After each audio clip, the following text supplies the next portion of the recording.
Hello, everyone, and welcome to you all, those who are listening today. My name is Irene Hernandez, and I'm the CEO of Gataca, which is a cybersecurity company that builds decentralized digital identity technology. And today I'll be moderating this NGI interview, and we have our special guest, Petros Kavassalis, with us. Welcome, Petros. Thank you very much for the invitation.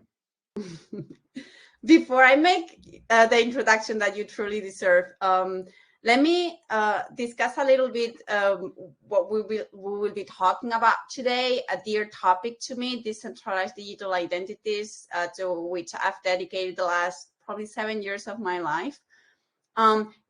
Just for notice, we will not dive deep into explaining the technology or the market. So if you listener are not or do not have basic knowledge or notions on the topic, I truly recommend you to first stop here, go to NGI's community, check on a couple of posts that are uploaded up there. There is also an NGI talk that explains a little bit more the topic. And then you can come back and listen to this beautiful, I'm sure, NGI interview. Rather today, what we will be focusing on is on showcasing a real life application of the technology, and hopefully that will open your eyes on the transformative potential of EUDI Wallet and verifiable credentials. We will then engage in a discussion on the role of higher education institutions have in the adoption of EUDI wallets. And we will paint also some strokes on the future that lies ahead of us. So without further ado, let's start. Petros here has an impressive CV. Petros, you're Vice-Rector for Research and Innovation at the University of the Aegean. You're also an Associate Professor at the Financial and Management Engineering Department. And if that was not enough, you're also a director of the Aegean I4M Research Lab. And from what I've seen firsthand, you're a leader in Europe, fostering the adoption of decentralized digital identities through your participation in European projects like the EUDI Wallet Consortium and EBSI. So with that, track record, if you don't mind, why don't we start a little bit more on understanding what has been your role so far and that of the University of the Aegean on digital identities? What have you been working on so far?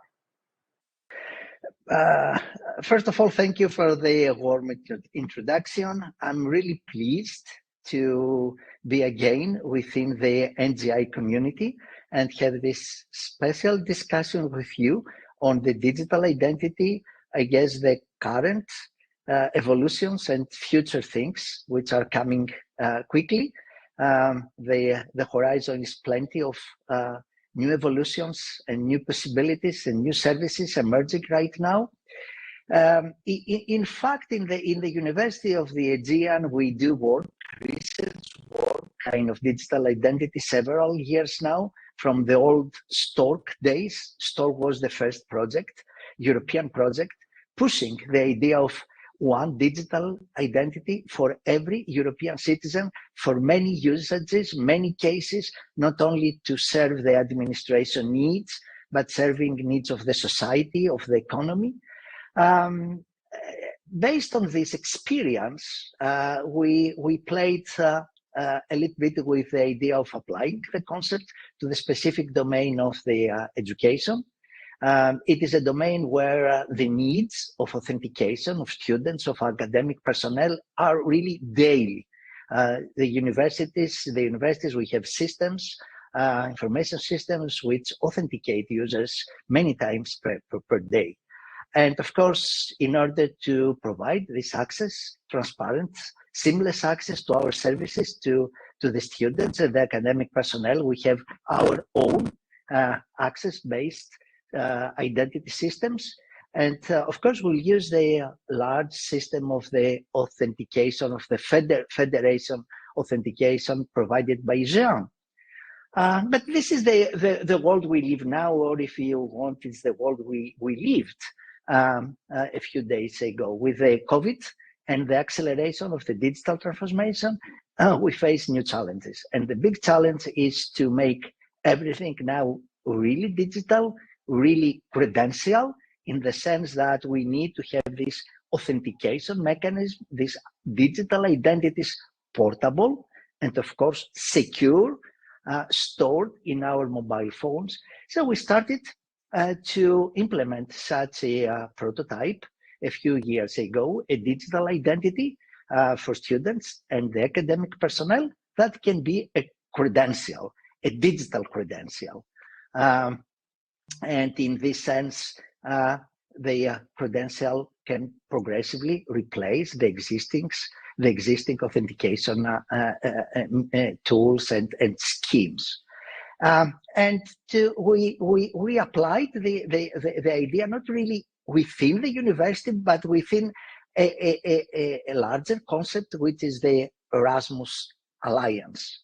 I believe you are all familiar with this new concept of the European Union, the European Education Area. We are going to build a common area for the education and research. And one of the enablers of this common area is the concept of alliance between universities.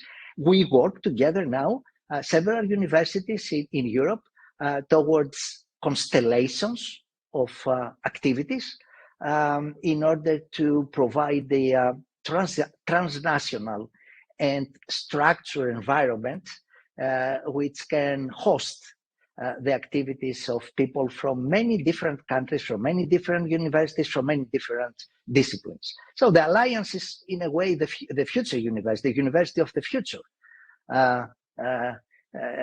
Universities from many countries work together to build a new kind of initiative and entrepreneurial mindset. And the alliance provides the vehicle for that. So based on the previous experience we had, we built the last years the digital credential for accessing the services of an alliance. What the alliance do together? Joint courses, joint workshops, other joint activities, online or offline. So people move around, people move from one university to another. Now we talk in terms of extended digital campus. We need an authentication scheme. And the authentication scheme is the use of a new technology, verifiable credentials. Perhaps I give to you the floor in order to provide the technical or the meaning of this term. Verifiable credential is a new term around, right? That's correct. And I understand that so far we have 41 European alliances in Europe, which is a lot. And the challenges that I've been experiencing through my conversations with these European alliances is that each one has their own systems, their own authentication systems. And with this student mobility and this aim at building this European student experience, that's when the challenges arise. And digital identities can actually solve many of those challenges that we're seeing now when we're talking cross-border and cross-institution. You're right. Verifiable credentials is a term that I use every day, but I recognize that it is a very new concept, and probably many people are still not familiar with what that is. Let me just a quick snapshot for the audience and the listeners to explain what that means. Verifiable credential is a form of digitized credential with special characteristics. We're not talking here about converting into a PDF an academic diploma. Verifiable credentials follow a standard for self-attestation and self-guarantee of the authenticity of that credential. So our kind of digital versions of ID documents or any other type of document that have embedded the proof of its authenticity via cryptographic signatures. So verifiable credential, the power that they have and the difference that they have with respect to any other digital document or digital file is that when I'm sharing verifiable credentials with third parties, those third parties can, and this is also important, automatically verify with machines the authenticity of such credential. So verification of academic diplomas doesn't involve manual verification anymore, or going back to the source to make sure that they're correct and still stand true. You are correct. The verifiable credential is a real new technology. It is a tamper-evident credential, as we say in the technical language, that has authorship. And this also authorship can be cryptographically verified. The technology allows us to provide secure EIDs to the citizens, and in the case of the Alliance, to the students and the academic personnel. You are also right. The universities have complex organizational structures and complex IT systems. The Alliance need to integrate all of these systems, and the time of integration is really long. And sometimes the integration is not possible because we have different views between the universities, or it is possible at the back end, at the front end, it's not that easy. The integration of the system, of course, is the strength towards the interoperability, but at the same time, we need something that it's more easier to manage and decentralized in nature. That means instead of moving data from one university to another, we can play a very simple game. We give this data to the student, to the professor who is going to move. We store this data within a wallet, a mobile wallet, which stores this verifiable credential. We store the data in a secure and tamper-evident form, so the student can easily move to another environment and use the wallet in order to gain access to the services provided by the university where the student goes, without any friction, like any students of this university. In fact, that goes, as you well said, beyond the university domain, because now once the student or the staff has these tamper-evident proofs stored in their mobile phones, they can go and share them with any third party. That might be a bank, a transportation company, or another education institution in another country. And that gives me a very nice introduction into the project that you have been working on. Could you perhaps explain a little bit more what that project was about? What was the user journey that you were testing? And perhaps I can put here up the slide that we prepared for showcasing the project. Of course, you can show the slide, and I can provide some simple explanation on how this project works right now. In the beginning of the process, there is something that it is very basic for the functioning of the system. It is the issuance of an education ID. We use the current education profiles of students in order to issue, in the form of a credential, an education ID. This is Act 1. And the universities of the Alliance now, of the ERUA Alliance, where we belong, the University of the Aegean, participate in an alliance with other universities from France, from Spain, from Italy, from Poland, now from Lithuania, within the European Reformed University Alliance.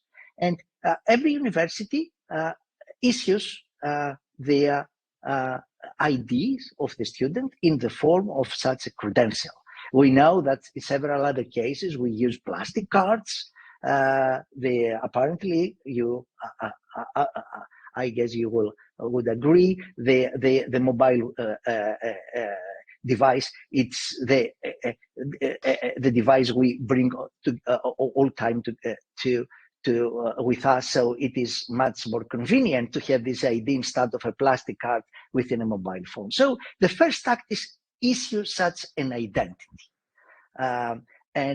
we need software and an organizational entity which is called issuer, which issue in a secure and tamper evident way the student or the professor identity. Then this identity is stored in the mobile phone. This act one. If I store the identity, this ID, this credential, mobile phone, now I'm able to use it, to present it in a simple way, which is called verifiable presentation, to any service that has accepted to become part of the system by implementing another piece of software which is called verifier. So any service of the university, of the local university, of the University of the Alliance can implement this verifier, and instantly the student holding a credential can have access to the service. It's simple as that. And now we create this possibility for many different services. First of all, is joint courses. Joint courses is an existing important institution, new institution with the university. Universities collaborate in order to jointly provide diplomas. So the students can register to these joint courses by using their EID, and then they can have access to the different material online or eventually offline. If they visit university, they can have access to the library, to the class, by using the ID credential. We call this academic credential, and we give to the credential one more attribute, which is the alliance attribute. So we know that the student A is part of the University of the Aegean or part of the University Paris 8, but at the same time is part of the alliance. So in that way, the student can move transparently between the different online or, as I explained before, offline services if an offline services requires access to prove your identity in order to have access to it. In fact, the user journey that you explained is really illustrating the full potential, because I understand that the first step or where you tested it out in real life in the Aegean was for a student to receive this educational ID that you were mentioning, and then to present it so as to register in a workshop. The situation in the University of the Aegean, that is, you have campuses scattered across different islands. Traveling is also part of the students' day-to-day life. And what I really liked about this project was that you were able to showcase not only these benefits that you were explaining, like, hey, now I'm a student with this educational ID, I can move, register into a course in any university across the Alliance, or even go physically there and enter into the library and demonstrating that I'm part of the Alliance. You also managed to showcase how this spills over the educational domain and how these can actually be used for the further benefit of students and citizens in general into society. So could you please elaborate a little bit more on how did you engage a different sector into the whole project? In fact, when we built this ecosystem, and we understood that it's very useful within the Alliance and, of course, within our university. We are a very decentralized university. We have location in 6 islands, and students move usually from one place to another, specifically during the summer, for summer school. So we need a flexible system for student authentication. So we did that, and we understood that it is a concept that can work and provide many benefits to the services, to the service of the university. Then we played a little bit with another new concept, which is the European digital identity, because the concept of a credential for the identity is not a privilege of the universities. The European Commission considered that is the big perspective for the whole Europe, for every European country. So now we have the horizon of 2028 or 29 as the year of where every European country can provide the ID card of the citizens in a form of a similar credential. And the member states will give to their citizens the possibility of downloading and using a wallet which is certified by the member state, and in this sense it's secure and absolutely legal to use for many to access different services, not only public service but also private sector services. So we understood that we can move now the concept of EID, the student ID, the academic ID, from the wallet of a university to this emerging concept of the European digital identity wallet.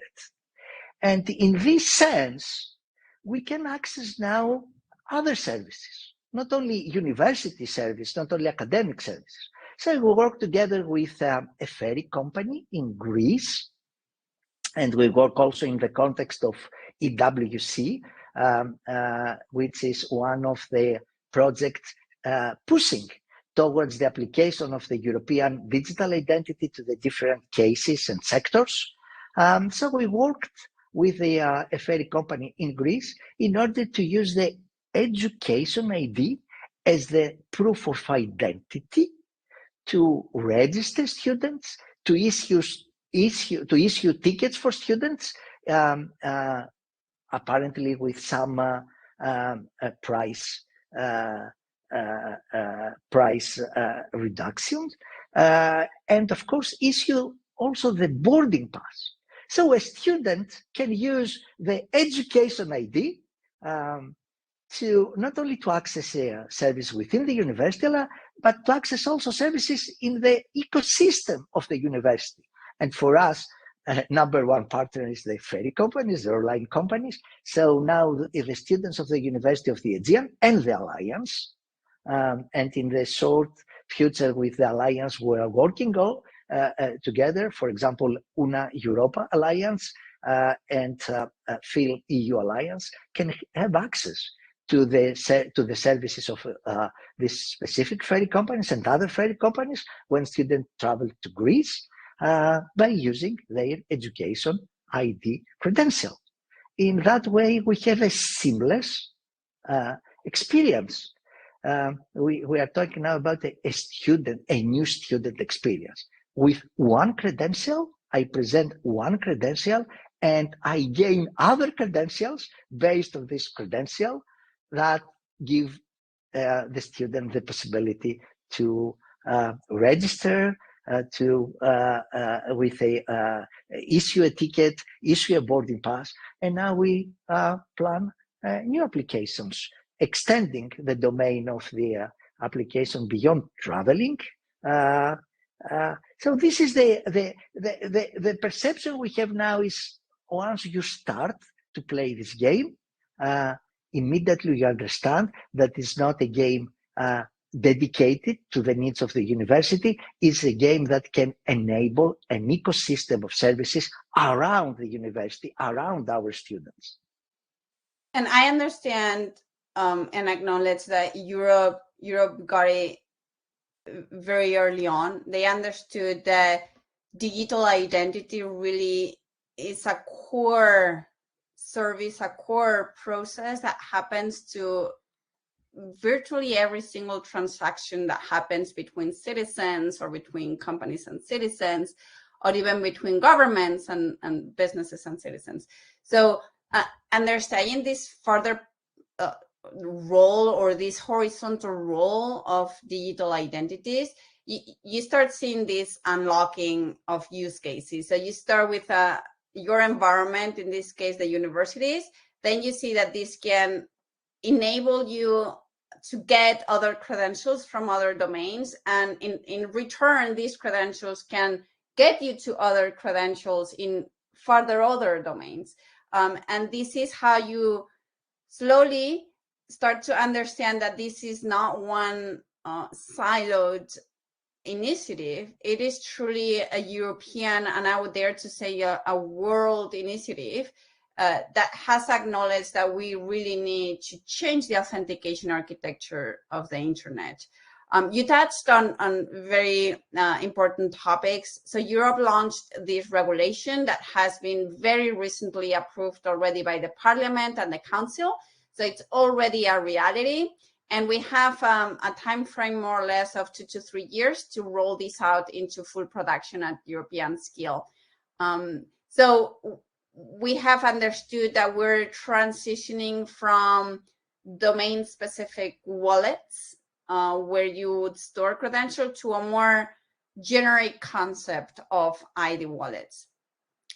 So in this framework, what do you think will be the next steps, or the next use cases that will lead to the full adoption of ID wallets and its full potential? This is a good question, and let's predict a little bit what will happen in the next year. Essentially, we are in the middle of a revolution. We started the internet several years ago as a decentralized system in terms of architecture, but the internet became quickly a centralized system in terms of service provision. Now we reverse this recent trend by introducing some new waves of decentralization. And we transfer to the user device, not only the small quantity of information which is included in an identity credential, but larger data, larger data amounts. Now in the mobile device, in the wallet, we can store, for example, a diploma or the transcript in the same way we store the ticket or the boarding pass. We are able to do that. We are able now to move data from one system to another through the intermediation of the owner of the data. And this is a huge step towards the decentralization of our systems. And every time we decentralize something, we become more efficient. This is clear. This is the huge lesson from the internet. We decentralized the old telecom infrastructure. We became much more efficient. We decentralize now the service provision, and we may gain more efficiency. We are now able to move a lot of data. Data included in diplomas, data included in health records, data included in other government applications from the servers they are to the user. So every time another service needs this data, the user provides this data, not the system holding originally the data. So we are in the middle of this revolution. So we'll see the new for workers, for employees, from students, and we'll see also the generalization of the concept towards an identity for the companies, not only for the natural person. So this is part of the perspective we design. Perhaps the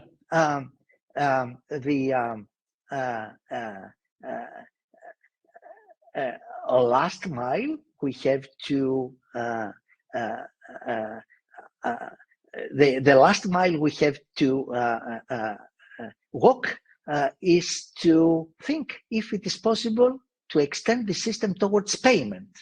Why towards payments? Because in all these transactions, you may need a payment in order to complete the transaction. Let's think about a student visiting, moving from Greece, for example, to France, visiting a university where the student will spend a semester within a Erasmus program or within a ERUA activity. The student needs to find some housing. So needs to visit the housing service of the university, needs to be identified. And when the housing service provides the student with a room, the student needs to pay. But the student does not have an account in this country. And everything becomes complex when it is to open an account. So the student eventually can use the wallet with the account connected to the account the student holds in their country to pay this small fee for renting a room to the university where the student moves now. So the transaction is part of every, the payment is part of every transaction. When you use your ticket, an airplane ticket or a ferry ticket, it's clear that you will pay, and it is not convenient for the user to move to another context, to another another application in order to pay something that started from the wallet. So the wallet becomes now an eventual payment enabler. And this is what we design now, payments, wallet payments, moving credits, money, not through a credit card, through a middleman, through an intermediary, but directly from the account of the payer to the account of the PE, from the account of the customer to the account of the merchant. And we test these new possibilities, the new features of the European Digital Identity Wallet in the domain of the online commerce. Everything now, every commerce activity becomes online or acquires an online dimension. So it's important. And it's important because at the same time we provide mutual authentication. The customer knows the identity of the supplier, the merchant, and the merchant knows if this is useful, the identity all provided by the customer, the identity of the customer. So we have a mutual authentication. This is already important. And then the payment, the whole payment is completed via the digital wallet of the customer, of the student, of every citizen.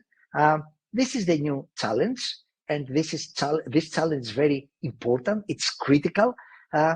Could be the killer application eventually for the whole ecosystem of wallets and European digital identity, because we need to have the seamless experience. Start something from the wallet and finish with the wallet. No need to move to other applications. Go to my application provided by my bank in order to complete the transaction. So this is the new challenge. We are working now with several with Visa, Worldline, and the EWC consortium to establish the possibility of payments, account-to-account payments via the EU Digital Identity Wallet. In fact, if you think about that, and you kind of mirror the example to the physical current world, everyone that carries on a physical wallet in their purse or in their pocket, what do they carry inside?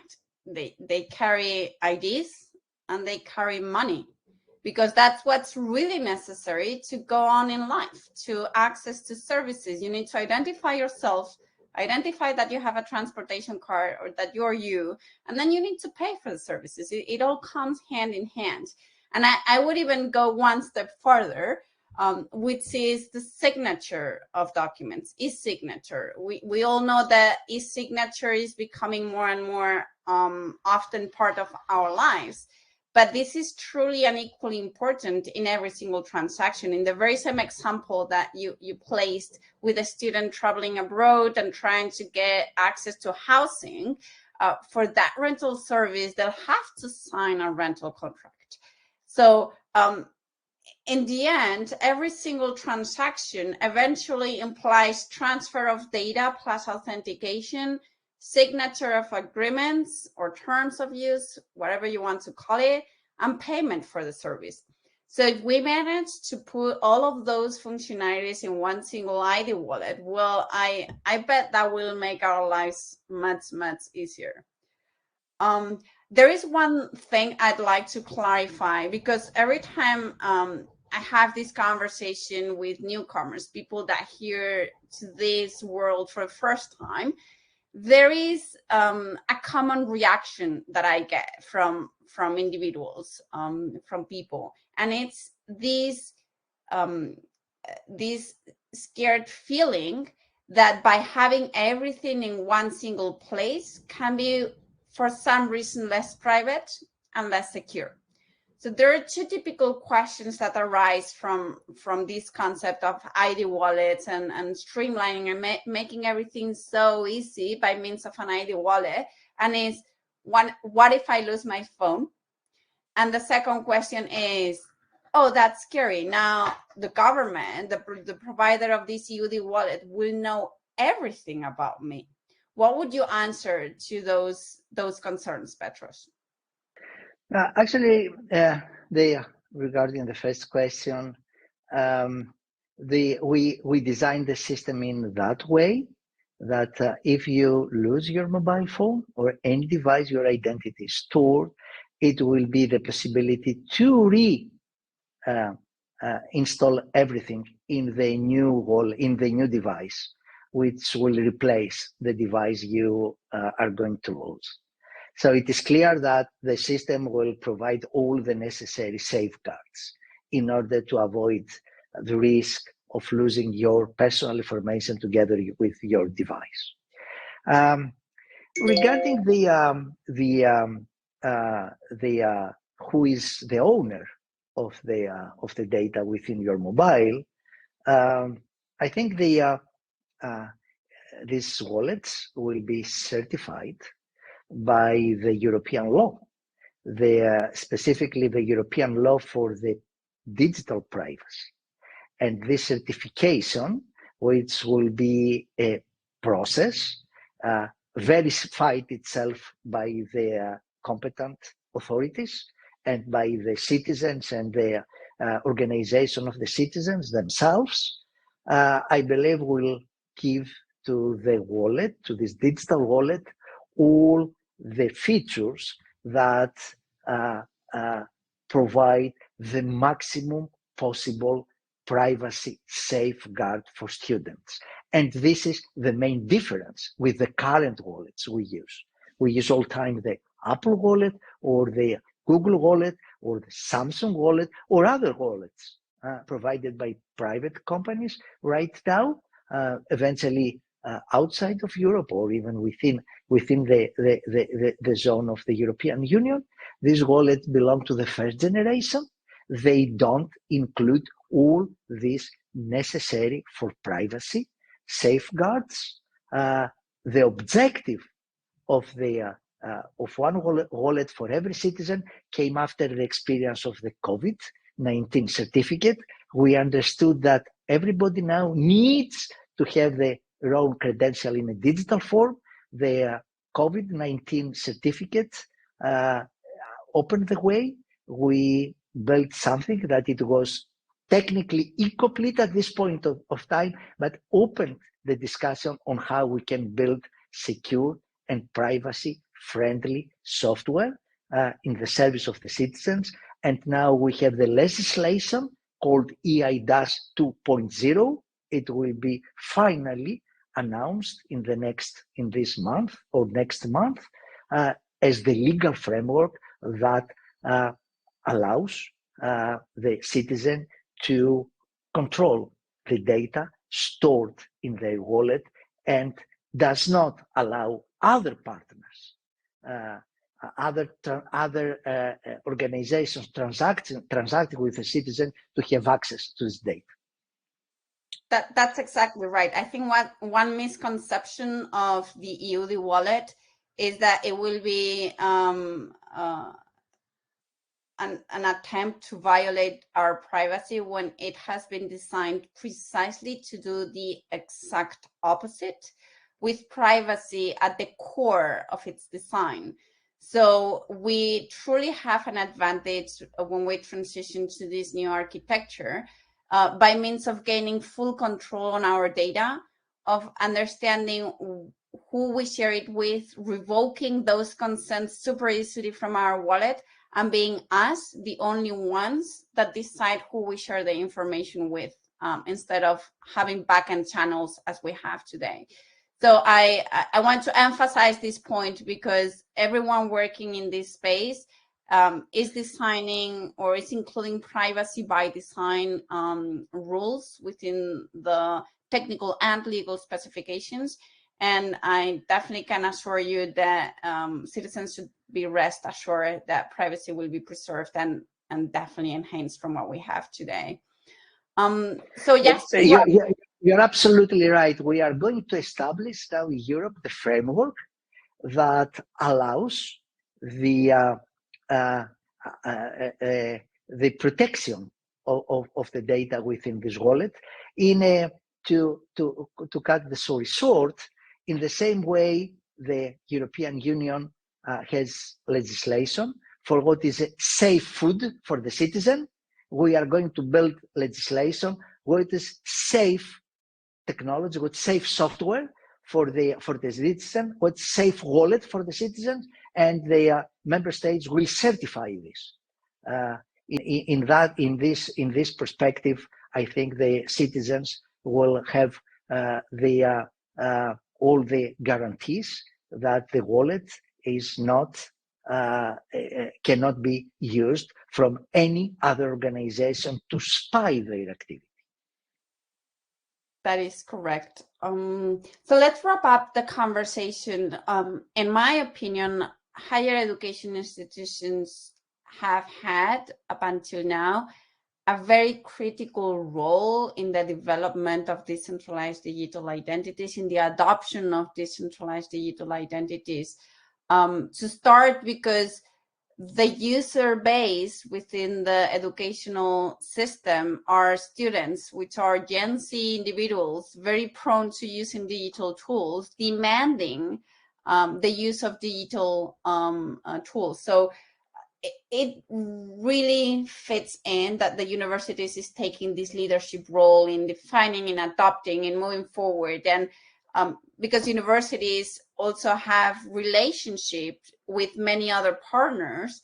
In your case, for instance, you just mentioned the ferry companies, but they're the canteen providers or the local transportation system for discounts. Their banking systems offering student accounts. There are many other sectors that kind of move beyond. It seems that higher education institutions have taken this central role for further adoption. So my question here would be, I would say twofold. One is, what do you think will be the role of higher education institutions moving forward now that we've reached a point where legislation is there, we start to pick up on adoption?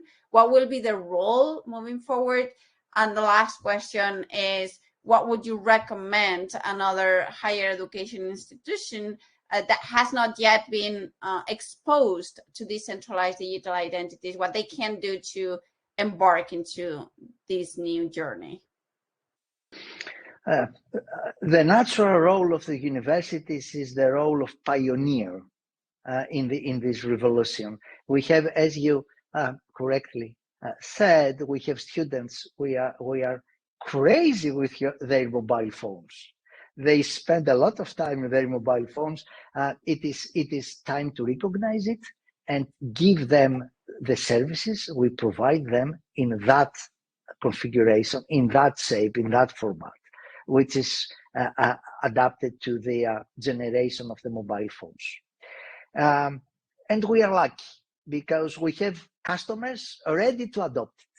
So now it's up to us to organize in order to do everything mobile friendly, to provide this flexibility of moving data from one university to another, or from the university to the outside ecosystem through the mobile phone of the students. We have to organize, and the first step of the organization is to understand exactly what is going on, to gain from the experience of others, to create a technical team which can address the technical issues, and at the same time introduce this specific way of digital transformation, the transformation of the credentials of the documents of the university to verifiable credentials, the mobile-friendly credentials, in the strategy of the university. We need two different moves.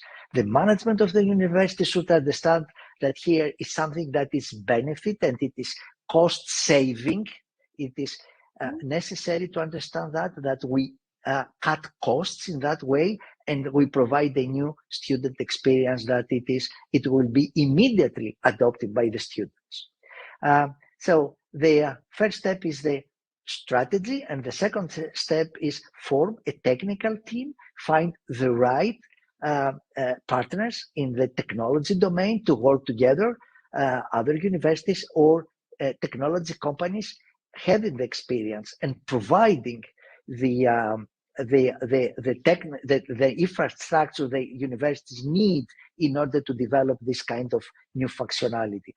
I can say that in the context of the ERUA Alliance, not only the ERUA but other alliances like the Europa, Una Europa, we started building all this stuff in the existing technology infrastructure of Gataca, and this collaboration which really plenty of lessons for us. We learned a lot of things from this collaboration, and now we can move independently and in collaboration with the technology companies in order to build the next generations of our systems. In a nutshell, strategy, technical competence, and selection of the right technology partners in order to build the infrastructure a university needs in order to provide these new services in the form the mobile wallet services to the students. And perhaps something more, which goes beyond the strategy of one single university. We are now going to build a real separate domain of credentials in the internet. Universities are massive issuers and consumers of credentials. We need also to find between us the right framework for accreditation of the issuer, of the verifier. This is a new challenge, and we have to work together with the governments and the European Commission in order to create this legal and technology environment that allows the support of the services provided by the universities at the level of the underlying technologies, the blockchain, for example, because the blockchain is usually used to give the tamper evidence to our constructs, or other initiatives we have to create in order to ensure the legal and technology alignment of the services we are going to develop. That's a whole new topic, the one you just touched upon, trust frameworks. Where should we anchor the list of authorized issuers, the list of official schemas or type of credentials? But I will leave that for a new NGI interview, if you don't mind. Perhaps my 2 cents for universities starting right now with the process. We've been working with several universities across Europe with university alliances, and we acknowledge that especially learning from alliances. They learn a lot from each other, and universities from different countries putting into their different perspectives help them a lot getting into this world faster. So we created this higher education program with the aim of building that ecosystem of universities that could learn from each other in this journey towards verifiable credentials and ID wallets. So if you're interested, as a university, you would have free access to technology, but most importantly, access to the community that is currently building up in Europe on this very same topic. This community is the most valuable thing. I remember in the early days of the internet has been accelerated because the community of the internet has extended beyond the universities to include the first internet service provider and the online service provider.